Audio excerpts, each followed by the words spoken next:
अब हीरे का हार का मैं क्या करूंगा? तो महाराज बोलो आपको क्या चाहिए? भद्रायु राजा के सामने ब्राह्मण ने कहा, मेरी पत्नी चली गई तो आपकी ये रानी पत्नी मुझे दे दीजिए। ये कीर्ति मालिनी मुझे, इस कीर्ति मालिनी के साथ मैं विवाह करूंगा, आप मुझे दे दो। बड़े भाग्यशाली हो, आज प्रदोष के दिन ये कथा आपको सुनने को मिल रही है, और वो भी भौम प्रदोष के दिन, सोम प्रदोष के दिन इस कथा का, सोमवार के दिन, इस प्रदोष के दिन इस कथा का लाभ ले रहे। बड़े भाग्यशाली। कहते हैं राजा भद्रायु की इस कथा को जो श्रवण करता है, स्कंद पुराण में लिखा है राजा भद्रायु की इस कथा को जो श्रवण करता है, 1000 वर्ष भी अगर कोई मृत्यु लोक में जीवित रहे और वो शिवरात्रि का व्रत ना कर पाया हो, तो इस कथा के फल से उसे पुण्य फल प्राप्त हो जाए, मात्र इस कथा को श्रवण करने से। राजा भद्रायु की कथा का इतना वर्णन है महाराज, ये साधारण राजा भद्रायु नहीं, जो शंकर भगवान की अविरत भक्ति में डूबने वाला। कहते हैं जिस मार्ग से कोई शंकर भगवान का भक्त जाता था तो भद्रायु वहां बुआरी लगाता था। कहते हैं भद्रायु की धर्म पत्नी कीर्ति मालिनी मां बुआरी लगाती थी, झाड़ू लगाती थी। आ जाओ।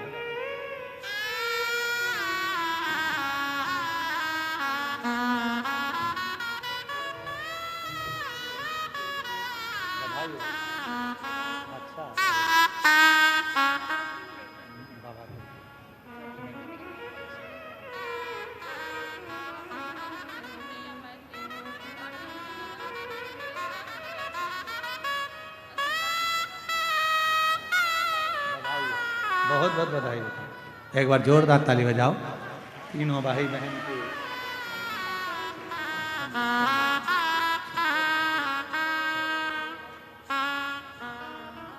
शिव कृपा किसको कहते हैं? राजा भद्रायु का चरित्र कह रहा है। राजा भद्रायु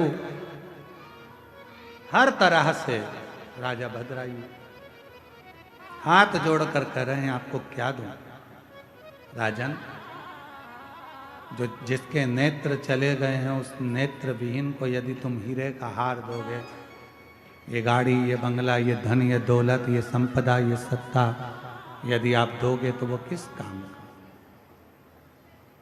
मुझे अगर देना चाहते हो राजन, यदि मुझे देना चाहते हो, आपकी धर्म पत्नी कीर्ति मालिनी को मुझे दे दीजिए। कीर्ति मालिनी? राजन कहते हैं महाराज आप ब्राह्मण कुल में जन्मे हो, आपके गुरु ने आपको गुरु दीक्षा दी, आपको मालूम नहीं है? पर स्त्री पर अगर निगाह भी दे दी जाए तो हमारे जीवन का करा हुआ सारा पुण्य समाप्त हो जाता है। क्या आपको मालूम नहीं है? क्या ब्राह्मण होकर आपको ये ज्ञात नहीं है कि पर स्त्री पर अगर निगाह दे दी या पर स्त्री को अपना बनाने का प्रयास करा तो हमारा पूरा पुण्य छिन्न हो जाता है, हमारा वैभव छिन्न हो जाता है? क्या आपको मालूम नहीं है महाराज? ब्राह्मण कहते हैं कि महाराज हमें सब मालूम है, परंतु मुझे तो अगर कुछ देना चाहते हो तो अपनी धर्म पत्नी कीर्ति मालिनी दे दो। कीर्ति मालिनी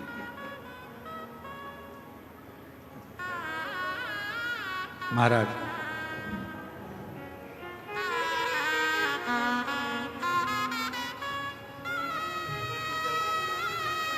बधाई हो। एक बार जोरदार ताली बजाओ। बाबा की कृपा से सरकारी नौकरी लगी है, बधाई हो। श्री श्री राम। अगर आपको देना है तो आपकी धर्मपत्नी कीर्ति मालिनी दीजिए। महाराज ये श्रेष्ठ नहीं है। खूब समझाया भद्रायु ने, पर ब्राह्मण मानने को तैयार नहीं हुआ। आखिरी में कीर्ति मालिनी खड़ी थी, आंखों से आंसू गिर रहा था, नैनों से अश्रु बह रहा था। जल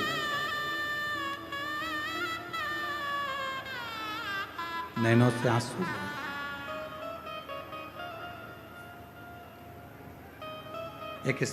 एक कथा है, ये कथा तो राजा भद्रायु की है, पर एक कथा शिवपुराण में और मिलती है, शारदा की कथा।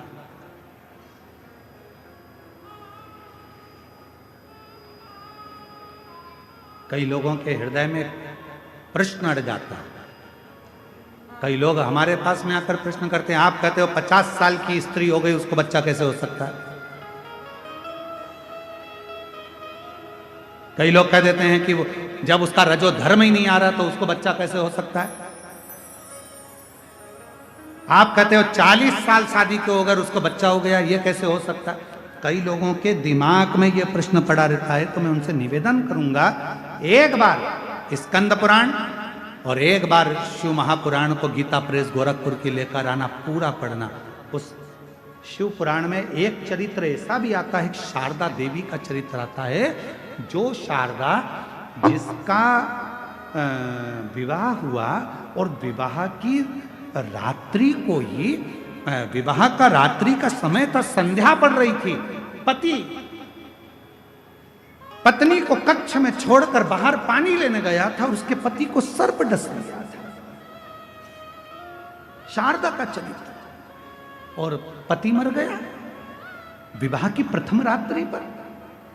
पत्नी, सारा परिवार रोते रोते, भाई बंधुओं ने निकाल दिया, ये विधवा हो गई, विधवा हो गई, विधवा हो गई, और उसको अपने बाप के घर, पिता के घर भेज दिया था उस शारदा को। ये शिव पुराण का चरित्र, ये स्कंद पुराण का चरित्र हम आज प्रदोष के दिन इसलिए वर्णन कर रहे हैं, आपकी जिंदगी में उतरे ये बात कि लोग प्रश्न खड़ा करके उसका उत्तर है इसमें।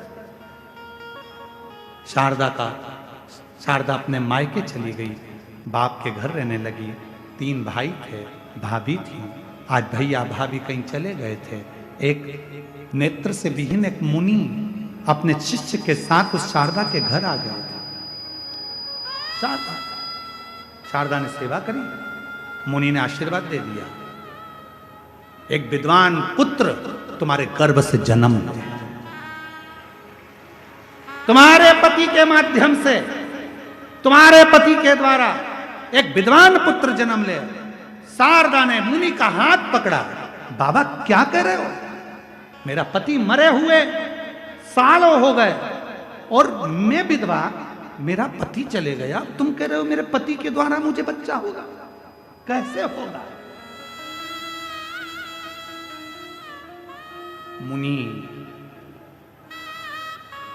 शारदा के सामने कहते हैं, अब तो मेरा वचन झूठा नहीं जा सकता, क्योंकि मैं शंकर का भक्त हूं।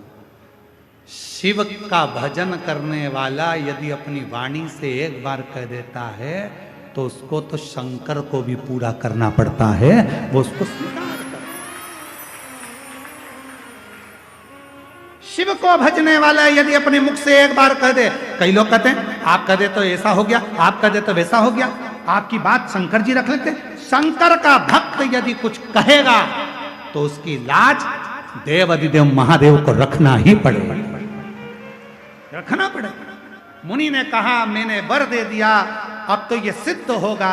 शारदा ने पांव पकड़ लिए, अगर ये सिद्ध होना है तो तुम्हें मेरा गांव छोड़कर नहीं जाना है। मैं जानना चाहती हूं क्या मेरे पति मरकर चले गया और उसका गर्भ मुझे ठेर जाएगा? हो नहीं सकता, कभी नहीं हो सकता। वाह! एक दिन मुनि बैठे थे, नेत्र नहीं थे, शिव की आराधना कर रहे थे। शंकर की भक्ति करते करते मुनि ने कह दिया, शारदा आज रात्रि को तुझे तेरे पति का स्वप्न आएगा, तेरा पति स्वप्न में तेरे कक्ष में आएगा। शारदा, स्वप्न में ही तेरा पति तेरे कक्ष में आएगा और तुम दोनों साथ रहोगे और तेरा आज ही रात को गर्भ वो स्वप्न में ही ठहर जाएगा। और शारदा के हाथ में शंकर का चढ़ा हुआ जल मुनि ने दे दिया। जल का आचमन शारदा ने कर लिया। रात्रि को स्वप्न में पति आया और शारदा का गर्भ ठेर गया। पूरे नगर के लोग थू थू करने लगे, ये विधवा होकर, बेधव्य होकर इसका गर्भ कैसे ठेर गया? ये बेधव्य होकर, विधवा होकर शारदा तेरा गर्भ कैसे ठेर गया? सारे गांव के लोगों ने इल्जाम लगाकर शारदा को बाहर निकालना चाहा। तब मुनि ने कहा इसको बाहर मत निकालो, इसका प्रमाण भी शिव ही देंगे। चलो शंकर के मंदिर में। शंकर की एक बेलपत्र को मुनि ने उठाया, बेलपत्र की डंडी को पकड़कर कहा बाबा आपको आना पड़ेगा, शारदा के लिए प्रमाण देना पड़ेगा। बेलपत्र में से आकाशवाणी होने लगी, मैं कालाधिपति महाकाल वचन देता हूं, शारदा के गर्भ में जो बच्चा है वो उसके पति का है। स्वप्न में मुनि का दिया हुआ वचन मैंने पूरा करा है। एक शिव भक्त का वचन निभाने के लिए मेरा देव अधिदेव महादेव प्रकट होकर वर देकर जाता है। लोग कहते हैं शिव पुराण से मिलता क्या है? शंकर जी की कथा में वो सियोर वाला महाराज आता है, कथा कहता है और लोग उसकी बात मान लेते हैं, लोगों की नौकरी लग जाती है, लोगों के कैंसर मिट जाते हैं, लोगों का दुख मिट जाता है। आखिर वो सियोर वाला महाराज कथा कहता है तो उसकी कथा में ऐसा क्या है? कुछ नहीं है सियोर वाले महाराज की कथा में, क्योंकि सियोर वाला महाराज शिव पुराण बाँचता ही नहीं है। कथा तो महादेव खुद आकर बाँचते हैं और उनकी वाणी बोलती, उनकी वाणी बोलती है, क्या हम नहीं बोलते? क्यों? ये स्कंद पुराण का शारदा का चरित्र कभी पढ़िएगा जरूर, और अगर कल मौका लगेगा तो अपन स्कंद पुराण यहाँ लेकर आएंगे और उस माँ शारदा का, उस शारदा के चरित्र को लाइन से हम उसको आपको दिखाएंगे और आप उसको पूरी आस्था चैनल उसको पढ़े। पक्का? अरे बोलो तो जम के, पक्का? उसको पढ़िएगा। तो कल हम स्कंद पुराण भी लेकर आएंगे, यहीं बैठकर उसका आस्था चैनल पर पूरा लेख आपको दिखाएंगे, क्योंकि बड़े प्रेम से आप उसको पढ़ना कि उसमें कितना सुंदर। कई लोगों को होता है कि महाराज बोल दिया, ऐसे ही बोल दिया होगा कहीं से कथा बनाकर। ना ना ना ना, ये व्यासपीठ कोई साधारण पीठ नहीं है जिस पर कथा बनाई जाए। ये व्यासपीठ वो पीठ है जिसमें कथा स्वयं देव अधिदेव महादेव बाँचते हैं और आप और हम श्रवण करते हैं। श्रवण कर। राजा भद्रायु मुझे तेरी पत्नी दे दे। भद्रायु ने समझाया, नहीं माने। आखिरी में राजा भद्रायु की पत्नी देखकर रो रही थी, नैनों से नीर बह रहा था। राजा ने कहा, कीर्ति मालिनी वचन पूरा करना पड़ेगा, मैं आपका दान दे सकता हूँ। कीर्ति मालिनी आंखों में आंसू भरकर शिव को देख रही थी। उसने लिखा है वो सब होगा, उसका लिखा ना होता तो ये कुछ ना होता। देव, राजा ने कहा, पर मैं तुझसे बहुत प्रेम करता हूँ, तेरा दान देने के बाद मैं अग्नि की चिता बनाऊंगा, परिक्रमा कर कर उस चिता में बैठ जाऊंगा, तेरे बिना रह नहीं सकता। कीर्ति मालिनी कहती है, मैं ब्राह्मण की हो जाऊं फिर मैं भी चिता में जलकर भस्म हो जाऊंगी। राजा ने चिता बनाई, अपनी पत्नी को ब्राह्मण को दे दिया और अग्नि की परिक्रमा कर कर भद्रायु उस चिता में जाने ही वाला था। इतनी देर में उस ब्राह्मण में से शंकर प्रकट हो गए, राजा का हाथ पकड़कर खींच कर दूर कर दिया। जो ब्राह्मणी शेर लेकर गया था वो दौड़ती हुई सामने आ गई। पार्वती मैया, शंकर भगवान आकर बोले, भद्रायु तेरी परीक्षा मां जगत जननी पार्वती लेना चाहती थी। क्या मेरा भक्त मुझसे भी ज्यादा तप कर सकता है? क्या मेरा भक्त मुझसे ज्यादा भजन कर सकता है? अरे इस मां पार्वती ने तेरी परीक्षा ली है, अब वर भी तुझे पार्वती देगी। पार्वती जी ने हाथ जोड़ भद्रायु से कहा, तेरे जैसा शिव भक्त दुनिया में नहीं हुआ।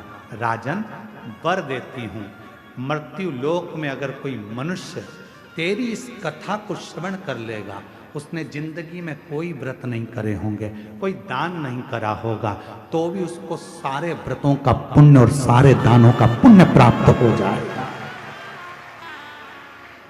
सारे दानों का पुण्य, सारे व्रतों का पुण्य राजा भद्रायु की कथा दे देते, राजा भद्रायु का चरित्र दे देते। ये पवित्र कथा का तत्व आपके और हमारे जीवन को आनंद बनाता है। लोग कहते हैं शिव पुराण में क्या मिलता है, लोग कहते हैं शंकर की कथा में क्या मिलता है। सियोर वाला महाराज आता है कथा वाचने के लिए, आखिर उनकी कथा में क्या रहता है? सियोर वाला महाराज नहीं आता, वो तो स्वयं शंकर आता है, व्यासपीठ पर बैठता है, और वो खुद आकर बाचता है, उसकी वाणी कभी झूठ नहीं होती, इसलिए दुनिया की झोली भर जाती है। इसलिए हम भी व्यासपीठ पर बैठकर आपको आनंद के साथ कहते हैं कि आपने अगर कथा सुनी है और यदि 7 दिन तक कथा का रसतत्व आपने बैठकर श्रवण करा है, पंडाल में बैठकर जहां आवाज पहुंच जाए वहां बैठकर यदि आपने कथा सुनी है,